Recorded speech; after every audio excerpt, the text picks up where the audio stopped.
आज जो मैं आपको किस्सा सुनाने जा रहा हूँ वो मेरे दादाजी के साथ हुआ था। दिसंबर की कड़ी ठंड का समय था, घना कोहरा छाया था। दादाजी शहर में क्लर्क थे। उस दिन सारे लोग जल्दी कार्यालय का सारा काम खत्म करके घर की तरफ निकल रहे थे। दादाजी उस समय के बड़े अधिकारियों में से एक थे। रोज की तरह ही उस दिन काम खत्म होने के बाद घर के लिए अपनी गाड़ी से रवाना होने लगे। रास्ते में उन्हें हाट से कुछ सामान भी लेना था तो वे अपने साथियों से अलग हो गए। उन्होंने घर की कुछ जरूरत के सामान लिए और गाड़ी आगे बढ़ा दी। आगे जाने पर उन्हें कुछ मछली बाजार दिखा और वे मछली खरीदने के लिए रुक गए। ताज़ी मछलियां लेने और देखने में टाइम ज्यादा ही गुजर गया। उनकी जब अपनी घड़ी पर नजर गई तो उन्हें आभास हुआ कि आज तो घर जाने में बहुत देर हो जाएगी और ये सब लेकर घर पहुंचने में काफी समय लग जाएगा। फिर यही सब सोचकर उन्होंने सोचा कि क्यों ना जंगल के रास्ते से निकला जाए तो जल्दी पहुंच जाऊंगा। तो उन्होंने अपना रास्ता बदला और जंगल की तरफ अपनी गाड़ी को घुमा लिया।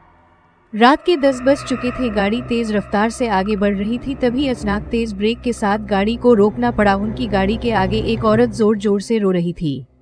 उन्होंने सोचा इस वीराने में ये औरत क्या कर रही है। उन्हें लगा कि कोई मजदूर की पत्नी होगी जो नाराज होकर घर छोड़कर जंगल में भाग आई है। तो उन्होंने उससे पूछा कि यहाँ जंगल में तुम क्या कर रही हो, लेकिन उसने कोई जवाब न देकर और जोर जोर से रोने लगी। सारे जंगल में उसकी हू हू हू हू सी सिसकियां गूंज रही थी। फिर दादाजी ने पूछा तुम्हारा घर कहाँ है, लेकिन वो कुछ भी ना बोली। तब दादाजी ने कहा कि आज चलो मेरे घर में रहना, सुबह अपने घर चली जाना। ये जंगल बहुत सारे जंगली जानवर से भरा है, रात भर यहाँ मत रुको। चलो आज मेरे घर में सबके लिए खाना बना देना और कल सुबह अपने घर चली जाना। उसने ये सुना तो झट से तैयार हो गई और गाड़ी में पीछे की सीट पर बैठ गई। सिर में बड़ा सा घूंघट डालने की वजह से उसका चेहरा छिपा हुआ था। कुछ ही देर में गाड़ी घर के दरवाजे पे थी। घर के लोग कब से उनकी राह देख रहे थे।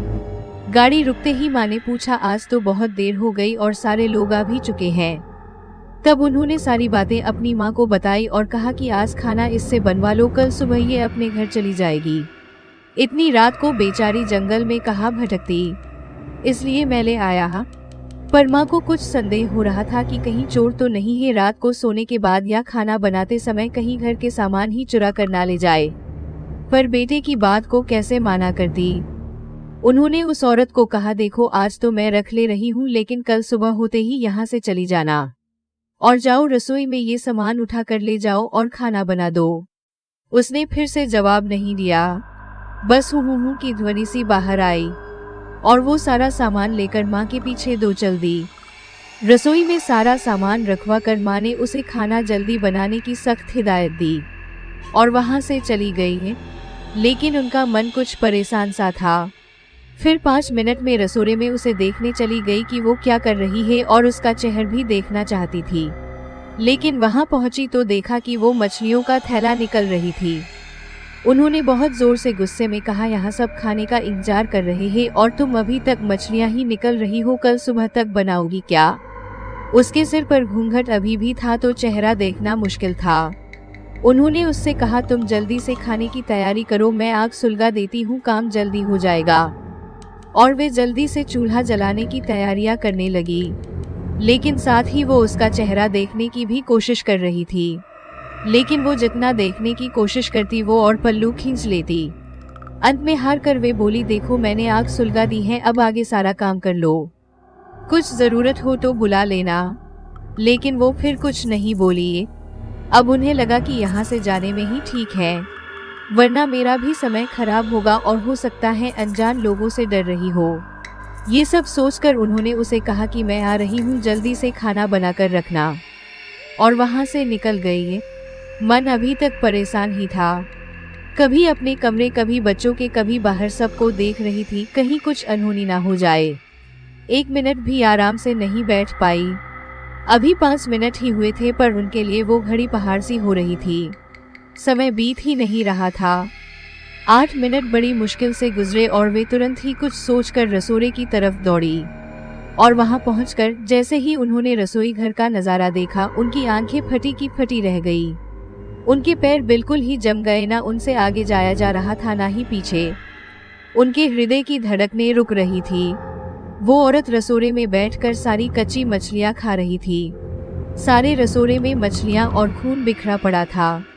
उसके सिर से घूंघट भी उतरा पड़ा था। इतना खौफनाक चेहरा आज तक उन्होंने नहीं देखा था। बाल नाखून सब बढ़े हुए थे। मछलियां खाने में मगन होने की वजह से उसे कुछ ध्यान भी नहीं था और खुशी से कभी दो वो आवाजें भी निकल रही थी। हु सी आवाजें गूंज रही थी।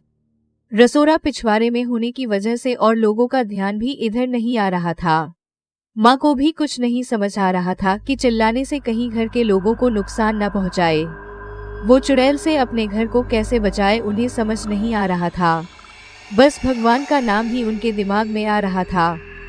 अचानक वे आगे बढ़ने लगी उसकी तरफ है और झट से एक थाल लिया और चूल्हे की तरफ दौड़ी।